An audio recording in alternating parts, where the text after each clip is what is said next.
Hey, welcome to another episode of Making Billions. I'm your host, Ryan Miller, and today I have one of my dear friends, Justin Sloan. Justin is the founder and CEO of Sloan Capital. It's a $20 million real estate syndication company, as well as a massive restaurant empire. So what this means is Justin understands multiple verticals and how to find, manage, and close multiple deals. He's going to get into everything. You're going to want to listen all the way to the end, where he's going to actually talk about how to go from starting out all the way to his status and his success, as long as I ask nicely. So I'm sure I'll say pretty please. But Justin, my man, welcome to the show, brother. Thank you, sir. It's good to talk to you, man. Yeah, it's so good to have you here. I've been following you, and I've looked you up. I've done some research, and we've gotten to know you a little bit offline. And I am so impressed with what you've done. Not only what you've done and what you're doing now, but where it came from, the fight, the scrappiness, the stick-to-itiveness that you've been able to cultivate in your career, and you're able to bring those lessons to our fans today. But before we get into that, I'm sure many of our fans around the world would like to know, how did it start for you? Well, first of all, thank you very much for having me on your show. I very much recognize the type of people that listen to shows like this. Excited to talk with your guests, excited always to talk with you, and go from there. So yeah, my name's Justin Sloan. I'm a little boy born in Iowa. And now we've kind of grown and doing business all over the place. So grew up with a single mom, raised a lot by my mom and my grandma, me and two other brothers. So it was kind of hustle mentality and always, working to get through. And my mom had lots of different jobs at all times. And through that, us boys helped. And, we kind of collectively all pitched in to grow. And then through that, I started to find different ways to make some money. Delivering papers and washing dishes and this. And then finally, when I was late in high school, had the chance to sell some cell phones. And this is kind of where it started clicking for me that, wait a minute, I'm used to watching my mom kind of trade her hours for money. But this taught me that I could trade my hours. And if I, did extra work and I did some things, that I could make some commission and make more than an hourly rate. And so that kind of started my journey. Awesome. And my understanding is you did that with cell phones. You're a hustler, man. You remind me, I see a lot of myself in you, and at a young age, you're just always looking for that edge or the next coolest thing. And my understanding is you launched your career where it really started to take off was you got involved in cell phones and tech. Maybe you could walk us through a little bit of your first venture. Yeah. So right in high school, when I was a senior in high school, schooling wasn't really for me. I was done every day about noon. I did kind of the minimum classes. And then every day I went to a local mall, and from about 1 p.m. until 9 p.m. I sold cell phones. And, I was barely 18 years old for most of this. And, but it was lucrative. And this was back when very few people had cell phones. And so, very often you'd go into work and sell 2, 3, 7 phones a night. And, it was kind of like a conveyor belt. People would walk up and I need a phone and I need a phone and I need a phone. And it was awesome. And when I saw kind of where this business was heading, and we started with black and white Nokia 5190s, and then all of a sudden it's a flip phone and a color screen and the BlackBerry, and these progressions were happening. And so I got pretty good at selling the store, phones, and ended up running a store and then another one. And then kind of came this pivot where I was in college. And I was doing really well in the cell phone stores. So it was kind of that moment where, do you keep going down the college route, or do you take a chance in the sales world? And so I ended up taking every penny that I had, and I threw it kind of all on red and bought a few pieces of furniture and some slat wall. And I signed a lease. And I was the only employee for the first 6 months or so, and worked open to close 7 days a week, and used the skill set that I had from the working in the mall, and brought in some customers, and then hired an employee, opened another store. And from there we scaled it over the next 12 years into something kind of cool. Wow. That is absolutely phenomenal. The fact that you were just out of high school doing that, man, that's savage. Good for you, buddy. That's incredible. So you worked 6 months, 7 days a week straight, man, that must've been hard, but you had a mission, you had a goal. Then you started to hire someone else, and now we're in business, right? We're rocking and rolling, we're growing. And you ran that for about 12 years. Now, my understanding is a little bit before that 12-year mark, a few things happened that started to change your perspective on possibly finding other avenues for making money. Maybe walk us through that moment where you knew that maybe my time is starting to wrap up and what you did about it. Yeah, I like this because you say it gently, like I had a choice. No, so long story short, I had all of my eggs in the cell phone basket. I was in my low 20s. Every time we made enough money, we'd go open another store. We were opening stores with cash. It Wow. was going very well, very lucrative. And then the company that I was selling started to make some pretty poor business choices. They ended up selling off their towers in order to being able to afford technology upgrades, and then they leased back their towers. And it was to the point that Apple wouldn't even sell them the iPhone. We lost about a third of our customers over the course of a year and a half. And it was really, a brick wall. Mm-hmm. And so our income source just kind of went from being awesome to almost nothing. And there was still some income. Like I said, we were pretty much debt free at that point. So running the business pretty lean, we were able to make some changes. But it was very clear that we shouldn't go down this cell phone path anymore. When you kind of have that scenario happen, you really quickly start to realize how important diversification is, how much, looking at other opportunities, investing in other things, having other income sources is so important. And I see it all the time right now where different founders are still all in on their companies, and that's great.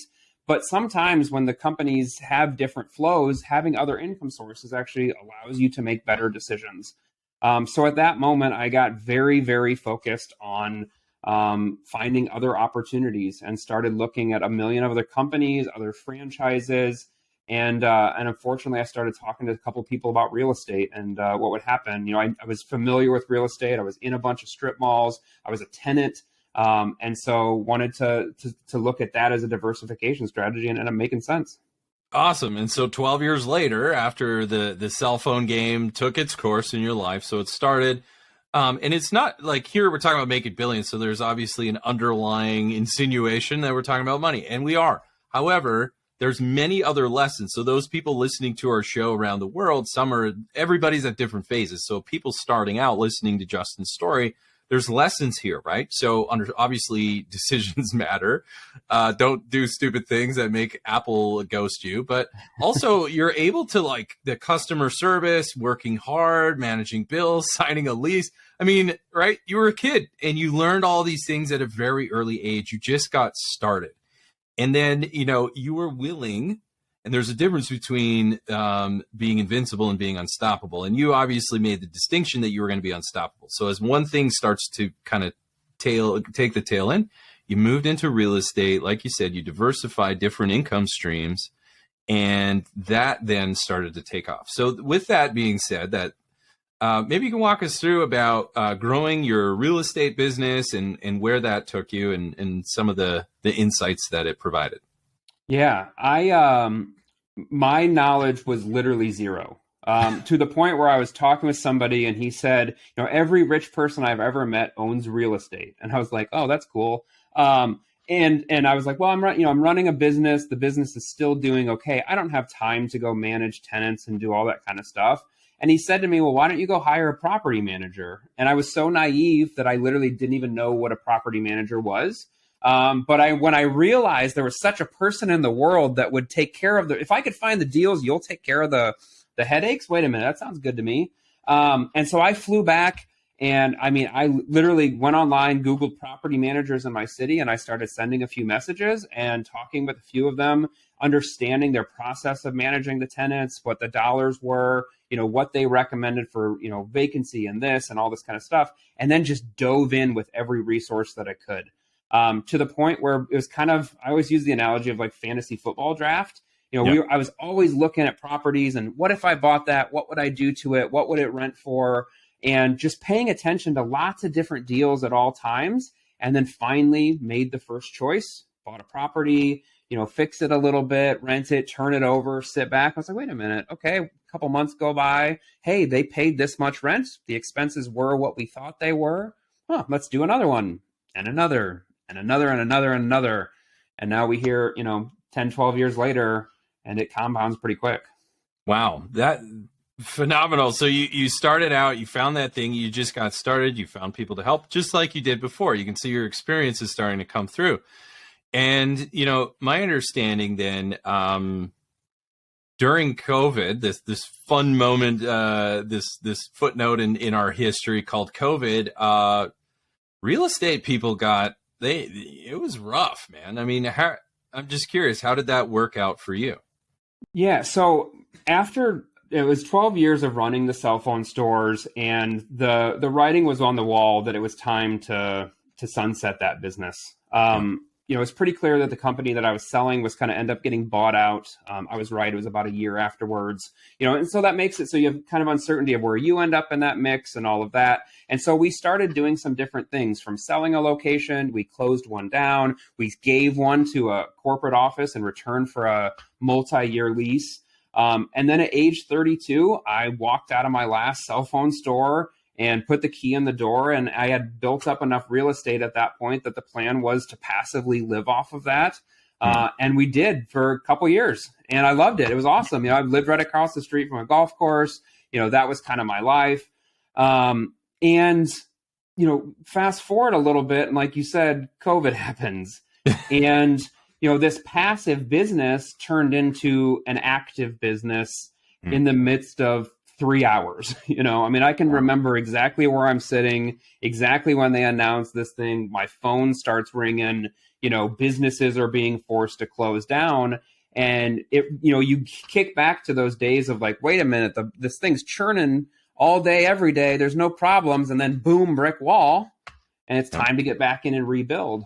And over the next few months, ended up getting my real estate license so we can navigate things a little bit faster. Really getting involved with the tenants, their businesses, marketing different ideas that we can go through, and recentering, because at the end of the day, my tenant's success is my success. That's right. And if they go out of business, my properties don't have income, my loans don't, it's a bad domino effect. Whereas if we save the tenants, we work with them, we do all this, hey, now we can all win together.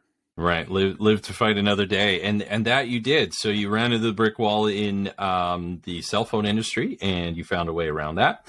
Then you retired and figured you're just chilling, passive income, which it is until it's not. And so then you dove in, you made the decisions again, you rolled up your sleeve. That's grit, brother. You were able to dig in, man. Good for you. And so you worked it out. I know there was one approach on many landlords who would just say, yeah, if you can't pay your rent, you're out. That's how this works. You took a different route. You said, look, if our tenants aren't in business, we're not in business. So we got to do everything we can to keep them in business. Man, I would love to have a landlord like you any day of the week to say, look, we're here for you, man. So yeah, of course, within reason, but the idea being that, I started off in residentials, lots of single families, and then have progressed into a lot more commercial, strip malls and Dollar Generals and absolute triple net type of properties. And so, these businesses, when they were shut down, some of these businesses have been in my properties way longer than I've even owned them. I have some people that have been in these for 20 years. I might have owned the property for 10, but they've been there longer than I have. Yeah. Right. So they've been paying their rent every month for 20 years. Now we get one hiccup in our world and we're just going to kick them out and their livelihood and everything. I mean, I go visit these properties. It's the same people going into work. I know this lifestyle because I did it. I went in and I hustled those cell phones for a decade plus, gave my life to being inside those strip malls. And if I would have taken care of my landlords for 10 plus years and then had one little instance where, things get weird in the world and they just kick me to the street, it just didn't seem right. And so we navigated, right? We worked deals. We talked with our banks. We'd, split up rent over a couple months. We'd get involved with their, all this kind of stuff that we could with their profit and loss and marketing and trading, instead of giving us money, maybe they could donate things in order to get better, frontage and marketing for their businesses, and just do all sorts of things that made sure at the end of this that the tenants were still there. And I'm really fortunate that at the end of it, we only lost one tenant, and I never even knew they were going to leave. They never called me, never told me. I drove by the property one day, and it was actually a small cell phone store that went out, weirdly enough. And if there would have been a business that I probably would have been sentimental to more than any, I wish Yeah. the owner would have called me because we probably could have figured it out. But, different people have different things that they had to do to get through as well. And I understand and respect that. So I want to highlight the ethical undertones in everything that you just described. And if for fans around the world, it's important also to say, yep, we make money. Yep, we have a business, whether it's real estate, cell phones, or venture capital, doesn't matter. But also, when the times get tough, that's where you are introduced to yourself. And in that moment, you said, we're going to do the right thing. You didn't use those words, but I certainly did. You're saying, we're going to do the right things. And you used your empathy in your leadership to connect with these people. And my understanding is you had some restaurant tenants, then they donated food to frontline workers in lieu of rent or something like that, right? Yeah, you've got good research. We did lots of creative things, whatever tenants could do. Let's say you're a pizza place and you've got decent margin on your pizza. We had some that donated pizza towards frontline workers in response to giving their rent, because ultimately they're helping feed our community. They're still providing value during really tough times. That pizza had a margin to it. They could use that to get marketing and draw attention to their business and all of that. At the end of the day, we made it through that period of time. Wow. That is phenomenal, man. No wonder you've been a startling success, man. This is super, super cool. And are you still in real estate today? Oh, yeah. Yeah. Yep. Still doing it, right? So, we talk a lot about reputation and relationships being the most valuable asset in your possession. And this is, you're no stranger to this. And so real estate, I'm assuming just, in any business, to be honest, in any business, it helps you to build your reputation in that sector, but also some relationships. And my understanding is you had a really key relationship with a certain somebody that really changed and took you to the third phase of your career, which is restaurants. Maybe walk us through that moment of how there was a certain relationship that you had and where it took you to today. Yeah. So the middle of the pandemic, January of 21, everyone's at home. It's, if you go to a hotel, you're not allowed to remotely be around other people. And a friend that I've known for 15 years now or so decided that he was going to host a business mastermind in Phoenix. And I'm like, what in the world is a mastermind? And what is this? But the idea made sense of, let's get together a bunch of business leaders and people that own stuff, specifically in the real estate and venture type of area. And let's talk about what's going on in the world. Let's get together, even though we're not supposed to. Let's get together. Let's have some conversations. And for a few days, let's just talk about how do we win and how do we win together, but also how do we make sure the people that are helping us win. And it was 3 days that changed a lot of my life, because you quickly are around people that talk like you and think like you and want to grow like you. And when other people were shutting down their businesses, people are saying, no, this is the opportunity. I'm like, wait, okay, I'm used to this kind of conversation, right? And then the final day, so there's like 80 some of us or whatever. And, we're hopping on a bus and apparently going to some outdoor venue because nobody would have us indoors. And we show up at the Diamondback Stadium and, it seats, 60,000 or whatever many people. And there's 80 of us for this whole place. And we're literally like on the field and playing with the players. And he does a really good job of having you learn, but also network, right? Because so much of this is creating those relationships and all of that. Yep. And right along the first baseline is an Everbowl. And I'm like, what in the world is an Everbowl? And I still have the picture with the big, Jumbotron in the background of me taking a picture eating this little bowl for the first time. And I've never tried anything like that. I'm Iowan, I'm meat and potatoes. And, even when we travel, it's steak and baked potato. It's like we'll upgrade it a little bit, but it's pretty cut and dry. But I quickly realized that, wait a minute, there's other options other than Chipotle. Like, it's Chipotle, but fruit. And good for you. And a couple hours later, I felt really good, and I wasn't kind of groggy, and we're running around. It's like, wait a minute. And then the owner, Jeff Fenster, spoke and literally used the Jumbotron as his PowerPoint and told the story about how they were really working to make healthy eating cool. And that when the rest of the world was shutting down, that they really thought that this was the opportunity to take this amazing concept. And they had done some things with vertical integration to make it so we could open restaurants faster and less expensive. There were some key players like Drew Brees was coming along and helping us grow. And everything started clicking as far as like, wait a minute, I know real estate, I know construction, I've built businesses before. And there seemed to be this amazing opportunity that if I take that skill set and put it to work again, that we could do something pretty cool. And so we bit off a pretty big chunk. Yeah, that's incredible. And who was the friend that brought you in? Dan Fleischman. Dan Fleischman. Awesome. So yeah, very, very well-known guy, at least to me, as I know who he is. He's a great guy. Yeah, he's a cool dude. All right. And so there you are, man. Diamondback Stadium, PowerPoint slide on the Jumbotron. That's actually one of the coolest things ever. So that's a flex. Yeah. It was pretty sick. Yeah. So here you are. There's a business presentation through a mastermind. One of your friends brought you in, and we talked about it. Then you sampled it, you used it, you loved it. Now you are owning. So I'm assuming you bought into some Everbowl franchises, and you're growing that world. Maybe walk us through a little bit of where that is today. Yeah. So I don't have a lot of self-control. Because I look at so many business opportunities, when you see that opportunity and you know it's the right one, you don't go a little in, and because, I look at real estate deals, a half a dozen a day. And so you can quickly find ways to filter them and find the good ones. And the Everbowl thing really checked a lot of the boxes that I was looking for. Right. Scalable, good for the world. If we do it, we can create a lot of jobs. We can make money for our investors. It's a new niche, et cetera. I think it's the future. Lots of things. So what my next step of due diligence was literally, I flew back from Phoenix, and it must have, within a week, I was back on a plane to San Diego and in their offices. And, spending a couple days in the stores. And I was getting behind the counters and making bowls. I don't even know if they like that or not, but it is what it is.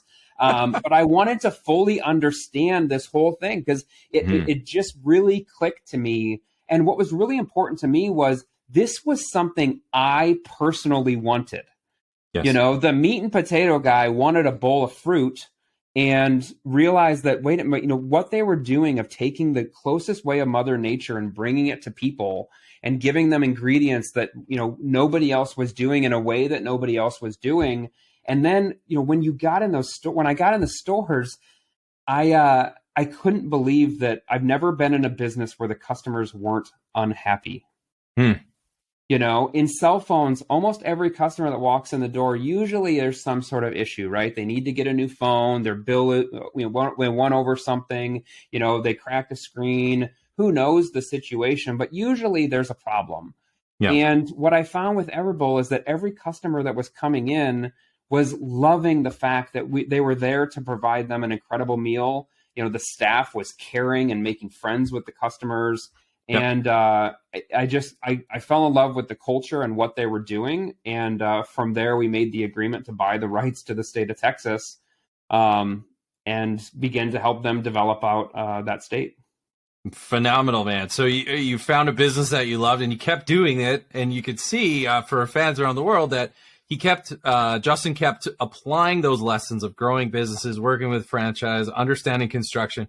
And little by little, man, you just stuck with it. And over time, the tenacity started to pay off bigger on every next move. So, I would be a horrible former CFO if we didn't talk about financing restaurant projects. So like, how do you finance these things? And this is a great story, but let's get a little crunchier here. So how do you finance, what is some of those best ways to finance these projects?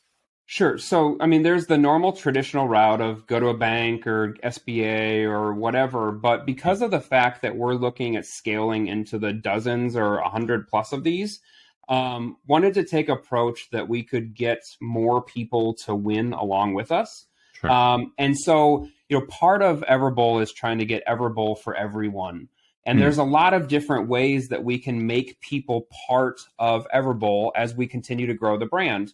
And so, there's the customer and the importance of the customer coming in. And then there's also people that could be investors, right? Maybe they could own their own store. They can invest into one of our stores, or they could be a customer. Anyway, there's different ways that you can support it. And so I decided to do a friends and family type of round. And, fortunately, I've syndicated a lot of real estate deals. So when I went to people and said, hey, I'm up to something, I have been up to something. So if we rewind a little bit, I actually bought the rights to Texas, ended up opening the first store, did this all, and I literally didn't tell a single person. Not a single person around me in any way, shape knew. And then I kind of posted and then literally had a store open for 8 months or something and posted a cryptic thing on Facebook that said, I'm throwing an event this night. I'm up to something. And in that night, we raised a good chunk of money and went to work, and now are opening, almost a restaurant a month and doing it debt free. So we're able to pay our investors rather than paying banks. And, we kind of made some theses regarding where we thought the economy was going to be shifting over the next couple of years. And essentially, as business is becoming a little harder for a lot with rising interest rates and extra costs and things like that, by doing it debt free and by having vertical integration that allows us to get these restaurants open for less expensive, we're actually able now to go in and open 2 for every 1 that somebody else can do. And do it in a way that we don't have to raise a ton of money. We raise $500,000. And we give away 40% of 3 restaurants. So we batch them in 3s so that people can have some diversification and be part of it. They get to be part of the design. We send out the emails. I literally just got 2 MEP plans stamped today. So, the investors get to be part of that, see the businesses being built, see the people being hired, and be part of that. Yeah, I love that. And so, in the real estate side, it's very heavy bank finance traditionally. But the point here, I think that I'm hearing from you, Justin, is you can be creative on how you finance any projects. Now, we're talking about a restaurant, but really these lessons apply. And so I would say, the add-on question to you is, instead of going through banks, you went through friends and family and you did these equity raises. What was some of the impact? Did that have any effect on your top line, your bottom line, anything at all by doing a more creative capital stack that way? Yeah, I mean, so I can tell you that Little Cedar Rapids, Iowa, that was one of the stores that we did for that. Because I ended up buying the rights. Later on, I bought the rights to the state of Iowa, which is where I'm born. And I wanted to bring this to my local communities. And even though we're spending, most of the time down in Texas and that, I also still have a team here and can do different things. So the funny thing is we ended up having the biggest grand opening and the biggest first day of sales ever from a little location in Cedar Rapids, Iowa. And why was that? Right? We gave away almost 400 bowls in 3 hours.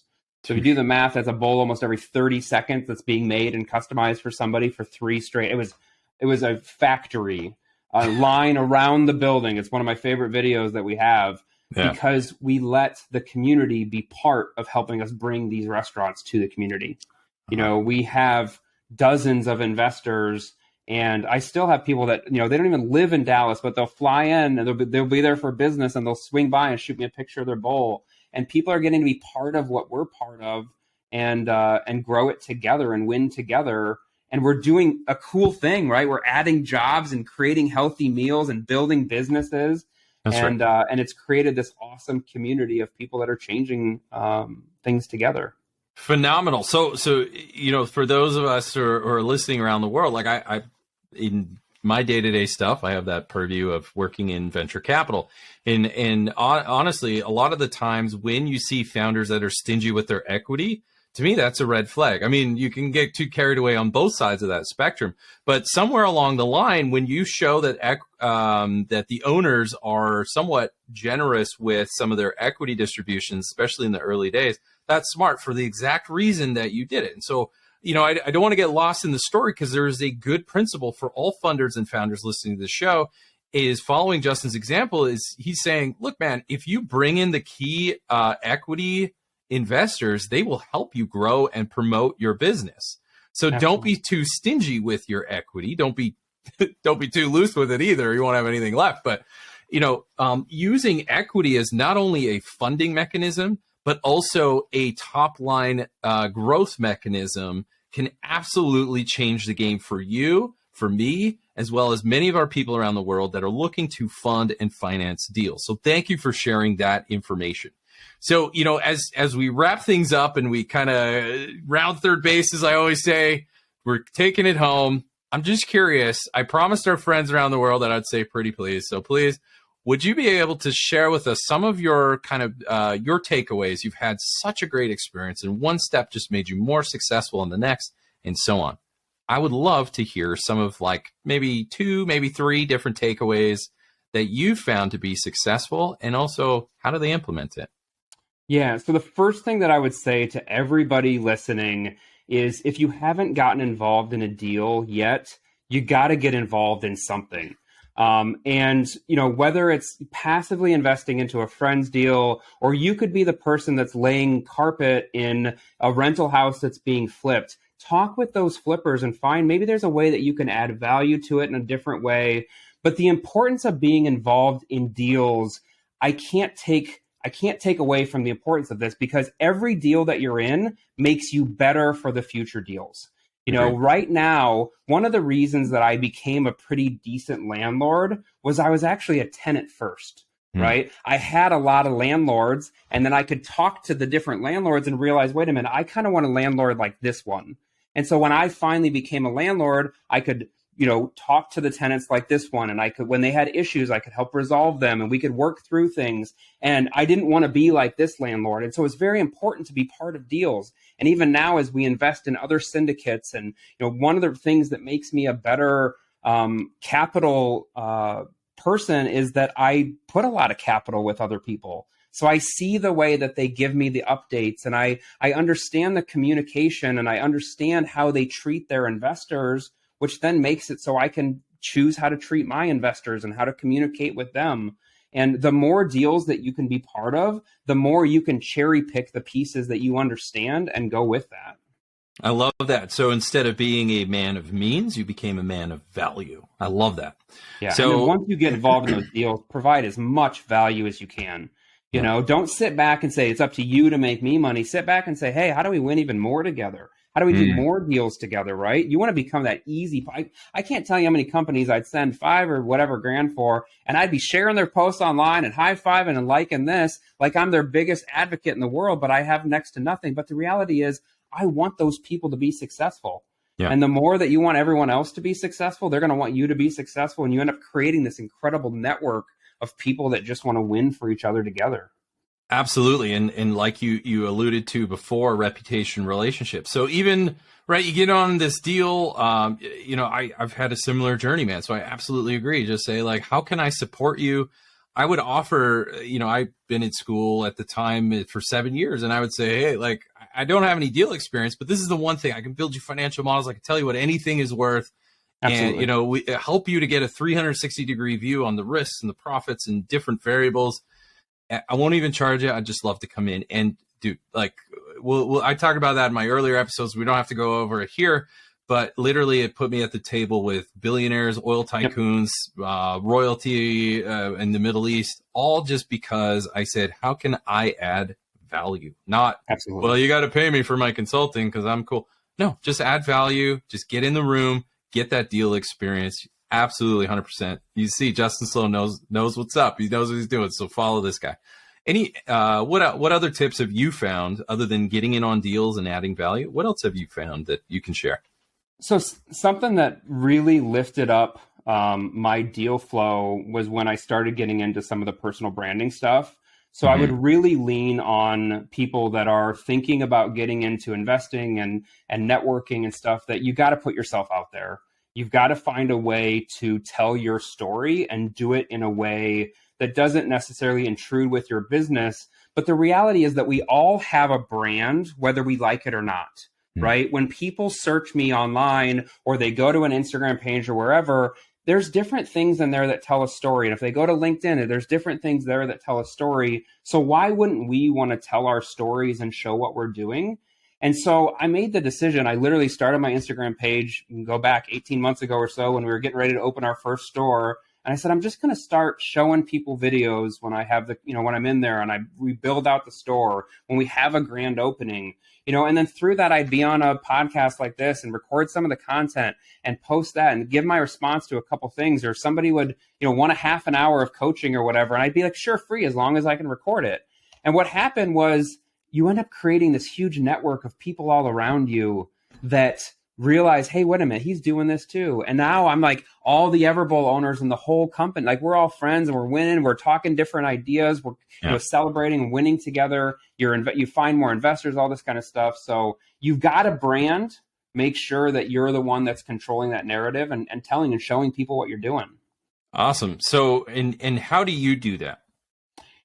So I've got it down to an hour every 2 weeks. Okay. It's pretty streamlined. So I have a third-party company that we pay a monthly fee to, and basically anytime. So I've got a half an hour standing meeting every 2 weeks, and they go through some questions that they might have, or questions that have come through my DMs or wherever, and we'll cycle through some of those, and they'll cut them into clips and post them and go from there. So I don't have to sit there and think of all that kind of stuff.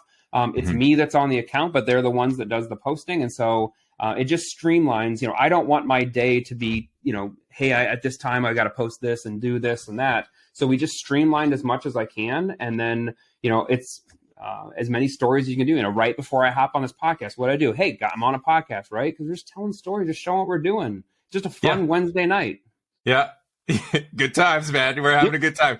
So, something I learned from you, Justin, was, which you've learned from the legend Gary Vee, was to document, don't create. I learned that from you. So thank you for sharing that lesson here.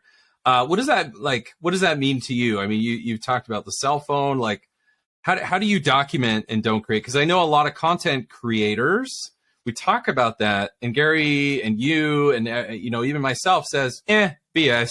Don't obsess over creating content. Just document. Like, what does that look like in Justin's world? Yeah, so I couldn't agree more with his philosophy on that, because it's the only way to be authentic. I mean, I'm not afraid to show people what I'm doing, and through it, we're going to win, we're going to fail, we're going to have bruises, we're going to have all sorts of stuff, but we show that too.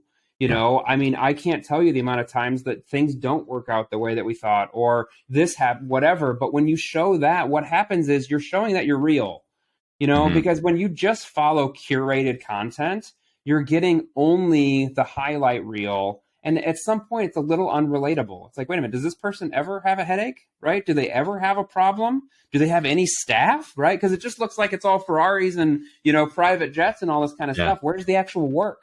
Yep. And I still love to go into the stores and see my employees and spend time and get to, be with the customers. And I love going in and watching us take these ugly spaces and turning them into something beautiful, and through that getting to expand. And then through that, obviously our investors, a lot of them follow us on social. So I can't tell you how cool it is for them to be like, hey, I know you just signed that lease. And then they see it demoed, and then they see this. And I've had them fly in for the grand openings because they're like, I helped this restaurant. I'm like, yes, you did.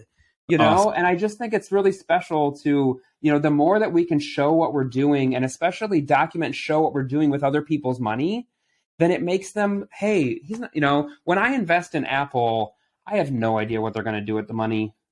I mean, Ryan, they're going to add a 17th wing of another floor onto whatever little thing in whatever country. I'm going to have no idea.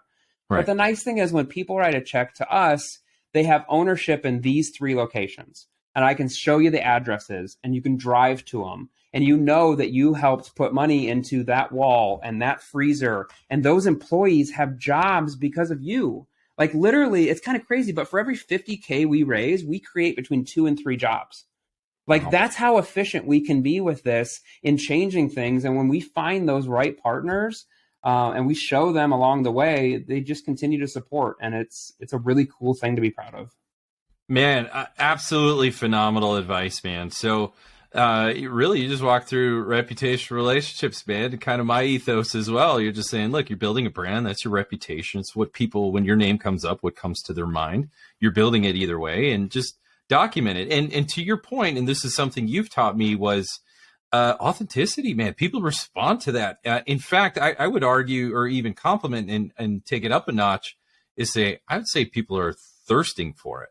Is like you said, you're like, look, you go on Instagram or all these other things, Ferraris and private jets and all that's cool. I mean, it's fine. It's cool. We're not knocking on it, but we're saying the gap, like the innovator that you are, you're saying there's something missing here. And it's authenticity. It's saying like, yeah, that was my buddy's or that was like a rental Ferrari or whatever. It's like, here's my Honda. No one cares, man. But what they do is they're just saying like, I can trust Justin because I know he's authentic. I can get the behind the scenes. I know he's the real deal. Either way, I get that insight. So as we wrap things up and as we summarize, is there anything else that you would like our fans to know? All right, I've got one thing. I'm going to go down a slight rabbit hole. Do it. But this is the perfect audience because I know that the audience that is listening is truly the people that are actually changing the world. Yes. So anyone that listens to this actually understands compound interest. So I have a request for this crowd. Okay. Please stop helping assholes win. No, I really I've screamed this for a couple of years now, but I really mean it. If you really believe in compound interest, we have to stop the bad from compounding as much as we have to help the good compound. And when we look at some of the anger and some of the stuff that happens in our world, we can actually directly decompound that.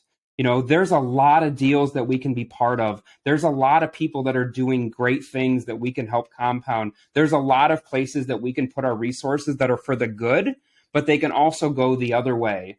So I plead with everyone because I know the importance of this audience and the collective meaning that over the next 20 years, what the people listening to this will do.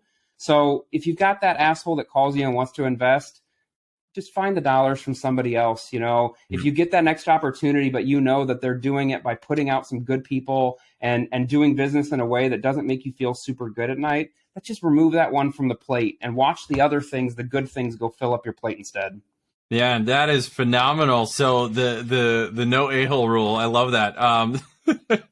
So yeah, don't help assholes. I love it. So and you know, I've said this before. We have a lot of mutual friends, Justin. So I'm glad we're finally able to meet. And you know, in the circles that I've been fortunate enough to be a part of, a lot of people. The question I get asked all the time is how to raise money, and it comes down to reputation, relationships. But really, we really talk about this in the context that, hey man, when you're building a brand, if you want to be remembered and known for something, be known for being a good person.